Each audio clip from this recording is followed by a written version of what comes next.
This essay explains perfectly why you should be very careful in terms of who you take advice from.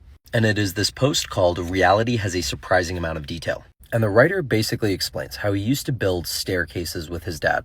And you think about building a staircase and it's like, all right, a bunch of pieces of wood, we got to get from point A to point B. How hard could that be? And he's like, when I started doing this, I realized that every decision, how you cut the angles, how the wood warps, how you have to think about the spacing of the stairs, the angles that they sit, the brackets, what seems simple visually actually has a tremendous amount of detail. And that detail and complexity is what makes this hard. And so this brings me back to my original point. You have to be very careful who you take advice from. And I was recently thinking about this as I saw like some VC, some finance person giving this startup some advice on exactly how to go about building their startup. And it's like super apparent that the person giving the advice has never built a company before.